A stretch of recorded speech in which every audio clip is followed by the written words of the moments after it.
সুপ্রিয় দর্শক, MS cooking ওয়ার্ল্ডে আপনাদের স্বাগতম।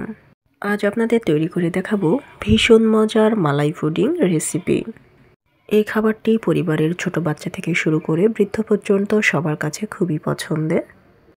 খুব অল্প উপকরণ আর অল্প সময়ে বানিয়ে নেওয়া যায় বলে যে কোনো সময় আপনারা এই সুন্দর নাস্তাটি বানিয়ে নিতে পারেন। আশা করছি আজকের ডেজার্টটি আপনাদের কাছে অনেক ভালো লাগবে, আর ভালো লাগলে অবশ্যই চ্যানেলটি সাবস্ক্রাইব করে নিয়মিত চ্যানেলের সাথেই থাকবেন। সুপ্রিয় দর্শক, আমি সর্দি জ্বরে আক্রান্ত, তাই কণ্ঠস্বরের মাঝে কিছুটা পরিবর্তন এসেছে, এজন্য দুঃখিত। আমি একটি বাটিতে হাফ কাপ জাল করা লিকুইড দুধ নিয়েছি, আর তাতে দিয়ে দিচ্ছি 1 কাপ কাস্টার্ড পাউডার। পাউডারটি আমি লিকুইড দুধের সঙ্গে খুব ভালোভাবে মিক্সড করে নিচ্ছি। চলে যাচ্ছি মূল রেসিপিতে। এখানে আমি প্যানে নিয়েছি 1 কেজি লিকুইড দুধ, আর দিচ্ছি 2টি সাদা এলাচ, দিচ্ছি পরিমাণ মতো লবণ এবং হাফ কাপ চিনি। এখন চিনিটিকে খুব ভালোভাবে দুধের সঙ্গে মিক্সড করে নিব। দিচ্ছি 2টি বড় সাইজের ব্রেড, আর ব্রেডটিকে আমি ব্লেন্ডারে খুব ভালোভাবে ব্লেন্ড করে নিয়েছি।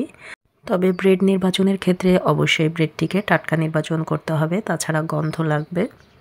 ব্রেডটিকে দুধের সঙ্গে ভালোভাবে মিক্সড করা হয়ে গেলে এখানে আমি দিয়ে দিব যে কাস্টার্ড পাউডারটি গুলে রেখেছিলাম সেটি।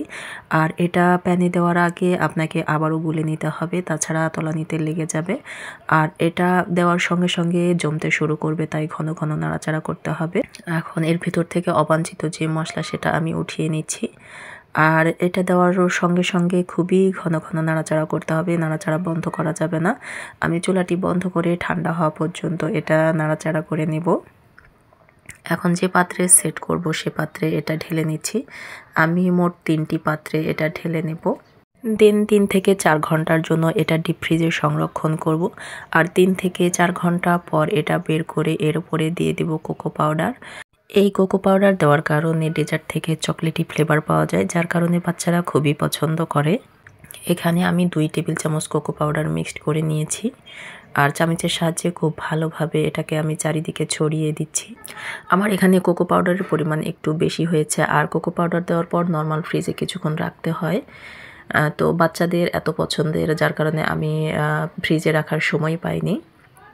আমি কিছুটা কেটে দেখাচ্ছি যে ভেতরটা কতটা ক্রিমি আর কতটা সুন্দর হয়েছে। তো আপনাদের বলবো যে আপনারা অবশ্যই কাস্টার্ড পাউডারের সঙ্গে কর্নফ্লাওয়ারটা মিক্সড করে নেবেন, তাহলে আরও ক্রিমি এবং খেতে আরও বেশি মজা হবে। ভিডিওটি ভালো লাগলে একটি লাইক দিবেন আর বেশি বেশি শেয়ার করবেন। দেখা হচ্ছে নতুন কোনো রেসিপিতে। সে পর্যন্ত ভালো থাকুন, সুস্থ থাকুন। আল্লাহ হাফেজ।